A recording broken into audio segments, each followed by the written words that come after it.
जय श्री महाकाल दर्शकों, आप सभी का स्वागत है आपके अपने चैनल दिव्य ज्योति यात्रा में। उम्मीद करता हूँ सब कुशल से होंगे और भोलेनाथ का सिमरन करते होंगे। जैसे कि आप सबको ज्ञात है, हम अपने इस चैनल के माध्यम से अलग अलग वेदों और पुराणों के अध्याय पढ़ के सुनाते हैं। तो जैसे कि अभी हमने श्री शिव महापुराण का आगमन किया है, उसके अंदर अभी हम रुद्र संहिता के द्वितीय खंड के 25 अध्याय पढ़ चुके हैं। तो जो भी दर्शक हमारे साथ नए जुड़े हैं वो ये सारे अध्याय YouTube के माध्यम से सुन सकते हैं, अन्यथा हमारे फेसबुक चैनल दिव्य ज्योति यात्रा में ज्वाइन करके उसे भी सुन सकते हैं। तो आइए चलते हैं हमारे अगले अध्याय की तरफ। हमारा आज का जो अध्याय है उसमें प्रयाग में समस्त महात्मा मुनियों द्वारा किए गए यज्ञ में दक्ष का भगवान शिव को तिरस्कार पूर्वक शाप देना तथा नंदी द्वारा ब्राह्मण कुल को शाप प्रदान, भगवान शिव का नंदी को शांत करना। ब्रह्मा जी कहते हैं, नारद, पूर्व काल में समस्त महात्मा मुनि प्रयाग में एकत्र हुए थे। वहां पर सम्मिलित हुए उन सब महात्माओं का विधि विधान से बहुत बड़ा यज्ञ हुआ।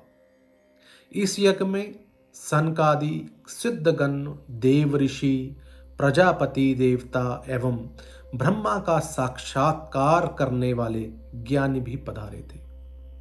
मैं भी मूर्तिमान महातेजस्वी निगमों और आगमों से युक्त हो सपरिवार के सहित वहां पर चला गया। अनेक प्रकार के उत्सवों के साथ वहां उन विचित्र समाज का आगमन भी हुआ था। सब समाज वाले वहां पर भी पहुंचे थे। नाना प्रकार के शास्त्रों के संबंध में ज्ञान चर्चा एवं वाद विवाद हो रहे थे। मुने उसी अवसर पर सती तथा पार्षदों के साथ त्रिलोक हितकारी सृष्टिकर्ता एवं सबके स्वामी भगवान रुद्र भी वहां पर आ पहुंचे। भगवान शिव को आया देख संपूर्ण देवताओं ने, सिद्धों और मुनियों ने और मैंने भी भक्ति भाव से भगवान शंकर को प्रणाम किया और उनकी स्तुति गान किया। फिर शिव की आज्ञा पाकर सब लोग प्रसन्नता पूर्वक वहां पर बैठ गए। भगवान भोलेनाथ का दर्शन पाकर सब लोग अत्यंत ही संतुष्ट थे और अपने अपने सौभाग्य की सराहना कर। इसी बीच में प्रजापतियों के प्रति प्रभु दक्ष, जो बहुत बड़े तेजस्वी थे, घूमते हुए प्रसन्नता पूर्वक वहां पर आए। वे मुझे प्रणाम करके मेरी आज्ञा लेकर वहां पर बैठे। दक्ष उन दिनों समस्त ब्रह्मांड के आधिपति बनाए गए थे, सबके द्वारा बहुत ही सम्माननीय थे, परंतु अपने इस गौरवपूर्ण पद को लेकर उनके मन में बहुत बड़ा अहंकार भी था, क्योंकि वे तत्व ज्ञान से शून्य हो चुके थे। उस समय समस्त देव ऋषियों ने नतमस्तक हो स्तुति और प्रणाम करके दोनों हाथ जोड़कर उत्तम तेजस्वी दक्ष का आदर सत्कार किया। परंतु जो नाना प्रकार के लीला विहार करने वाले, सबके स्वामी और उत्कृष्ट लीलाकारी स्वतंत्र परमेश्वर हैं, उन महेश्वर ने उस समय दक्ष को मस्तक नहीं झुकाया। वे अपने आसन पर बैठे ही रहे, खड़े होकर दक्ष का स्वागत भी नहीं किया। महादेव जी को वहां मस्तक झुकाते ना देख मेरे पुत्र प्रजापति दक्ष मन ही मन में अत्यधिक अप्रसन्न हो गए। उन्हें रुद्र पर बहुत अधिक क्रोध आया। वे ज्ञान शून्य तथा महान अहंकारी होने के कारण महाप्रभु रुद्र को अत्यंत ही क्रूर दृष्टि के साथ देखते हुए सबको सुनाते हुए ऊंचे स्वर में कुछ इस प्रकार कहने लगे। दक्ष ने कहा, ये सब देवता, असुर, श्रेष्ठ ब्राह्मण तथा ऋषि मुझे विशेष रूप से मस्तक झुकाते हैं, परंतु वह जो प्रेतों और पिशाचों से घिरा हुआ है, महान तपस्वी बनकर बैठा है, वह दुष्ट मनुष्य के समान क्यों मुझे प्रणाम नहीं करता। शमशान में निवास करने वाला यह निर्लज जो मुझे इस समय प्रणाम नहीं करता, इसका क्या कारण है? इसके वेदोक्त कर्म लुप्त हो गए हैं। यह भूतों और पिशाचों से सेवित हो मतवाला बना फिरता है और के साथ रहने वाला या इसका अनुसरण करने वाले लोग पखंडी, दुष्ट, पापाचारी तथा ब्राह्मण को देखकर उदंडता पूर्वक उसकी निंदा करने वाले होते हैं। यह स्वयं ही स्त्री में आसक्त रहने वाला तथा रति कर्म में ही दक्ष है। अतः मैं इसे शाप देने को उद्यत हुआ हूं। यह रुद्र चारों वर्ण से पृथक और रूप है। इसे यज्ञ से बहिष्कृत किया जाए। यह शमशान में निवास करने वाला तथा उत्तम कुल और जन्म से ही हीन है। इसके लिए देवता के साथ यह यज्ञ में भाग ना ले पाए। ब्रह्मा जी कहते हैं कि नारद दक्ष की कही यह बात सुनकर भृगु आदि बहुत से महर्षि रुद्रदेव को दुष्ट मानकर देवताओं के साथ उनकी निंदा करने लगे। दक्ष की बात सुनकर नंदी को बड़ा रोष हुआ। उनके नेत्र चंचल हो उठे और वो दक्ष को श्राप देने के विचार से तुरंत ही उठे और बोले। नंदीश्वर ने कहा, अरे महामूढ़, दुष्ट बुद्धि शठ दक्ष, तूने मेरे स्वामी महेश्वर को यज्ञ से बहिष्कृत क्यों कर दिया? जिनके सम्मान मात्र से यज्ञ सफल और तीर्थ पवित्र हो जाते हैं, उन्हीं महादेव जी को तुमने शाप कैसे दे दिया? हे दुर्बुद्धि दक्ष, तूने ब्राह्मण जाति चपलता से प्रेरित हो रुद्रदेव को व्यर्थ ही शाप दे डाला है। महाप्रभु रुद्र सर्वथा निर्दोष हैं, तथापि तूने व्यर्थ ही उनका उपहास किया है। ब्राह्मण धाम जिन्होंने इस जगत की सृष्टि की और जिसका वो पालन करते हैं, अंत में जिनके द्वारा इनका संहार भी होगा, उन्हीं महेश्वर को तुमने श्राप कैसे दे दिया? नंदी के इस प्रकार फटकार लगाने पर प्रजापति दक्ष रोष से आग बबूला हो गए और उन्हें श्राप देते हुए बोले, अरे रुद्रगणों, तुम सब लोग वेद से बहिष्कृत हो जाओ, वैदिक मार्ग से भ्रष्ट तथा महर्षियों द्वारा प्रयुक्त और पखंड वाले लग जाओ और शिष्टाचार से दूर हो जाओ।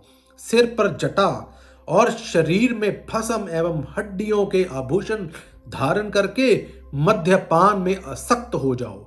जब दक्ष ने शिव के पार्षदों को इस प्रकार का शाप दिया, तब इस शाप को सुनकर शिव के प्रिय भक्त नंदी अत्यंत रोष के वशीभूत हो गए। शिलाद पुत्र नंदी भगवान शिव के प्रिय पार्षद एवं तेजस्वी हैं और वे गर्व से भरे हुए महादुष्ट दक्ष को तत्काल इस प्रकार उत्तर देने लगे। नंदीश्वर बोले, अरे शठ दुर्बुद्धि दक्ष, तुझे शिव के तत्व का बिल्कुल भी ज्ञान नहीं है। अतः तुमने शिव के पार्षदों को व्यर्थ ही श्राप दे दिया है। अहंकारी दक्ष, जिनके चित्त में दुष्टता भरी है, उन भृगु आदि ने भी ब्राह्मण तत्व के अभिमान में आकर मेरे महाप्रभु महेश्वर का उपहास किया है। अतः यहाँ जो भगवान रुद्र से विमुख तुझ जैसे दुष्ट ब्राह्मण विद्यमान हैं, उनको मैं रुद्र तेज के प्रभाव से शाप दे रहा हूं। तुम जैसे ब्राह्मण कर्म फल के परशंकर वेद वाद में फंसकर सदा ही तत्व ज्ञान से शून्य हो जाओ। वे ब्राह्मण सदा भोगों में तन में रहकर स्वर्ग को ही सबसे बड़ा पुरुषार्थ मानते हैं। स्वर्ग से बढ़कर दूसरी कोई वस्तु नहीं है, ऐसा कहते रहते हैं, तथा क्रोध और लोभ और मद से युक्त हो निर्लज भिक्षुक बन रहे हैं। कितने ही ब्राह्मण वेद मार्ग को सामने रखकर शूद्रों का यज्ञ कराने वाले दरिद्र होंगे, सदा दान लेने में ही रहेंगे।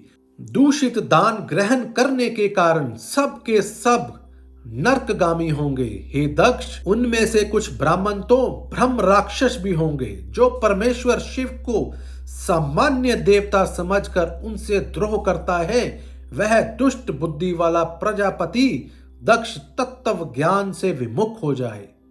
यह विषय सुख की इच्छा से कामना रूपी कपट से युक्त धर्म वाले गृहस्था आश्रम में आसक्त रहकर कर्म कांड का तथा कर्म फल की प्रशंसा करने वाले सनातन वेद का ही विस्तार करते रहे हैं, इसके अंधाई मुख नष्ट हो जाए, यह आत्मज्ञान को भूलकर पशु के समान हो जाए तथा दक्ष कर्म भ्रष्ट हो शीघ्र ही बकरे के मुख से युक्त हो जाए।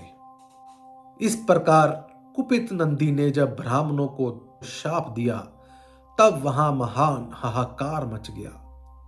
नारद, मैं वेदों के प्रतिपादक होने के कारण शिव तत्व को जानता हूं, इसीलिए दक्ष का वह शाप सुनकर मैंने बारंबार उसकी तथा भृगु आदि ब्राह्मणों की बहुत ही निंदा की।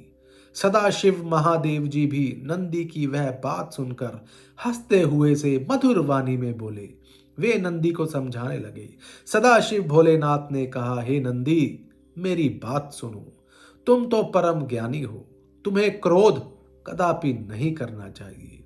तुमने भ्रम से यह समझकर कि मुझे शाप दिया गया है, व्यर्थ ही ब्राह्मण कुल को शाप दे डाला। वास्तव में मुझे किसी भी शाप से कुछ भी नहीं होता, कोई भी शाप मुझे छू नहीं सकता, अतः तुम उत्तेजित मत हो।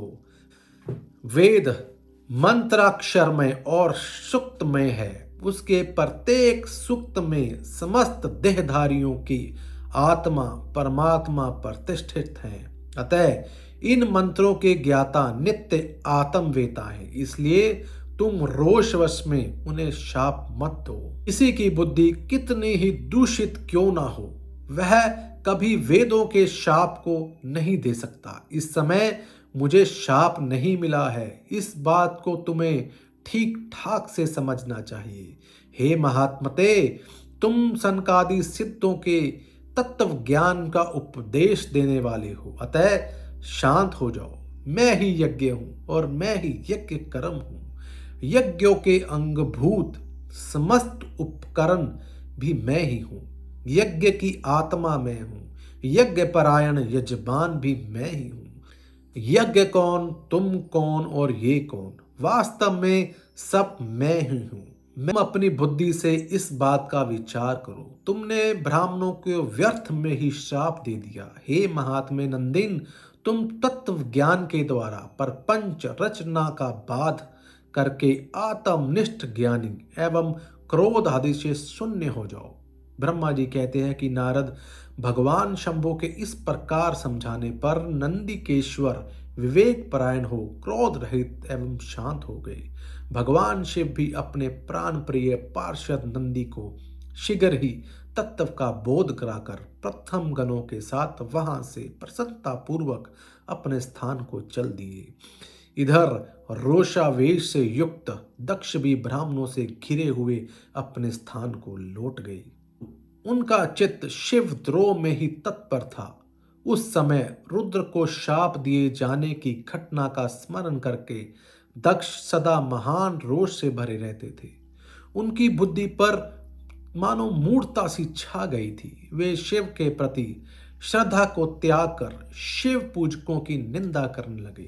तात नारद, इस प्रकार परमात्मा शंभु के साथ दुर्व्यवहार करके दक्ष ने अपनी जिस दृष्ट बुद्धि का परिचय दिया, वह बात मैंने तुम्हें बता दी है।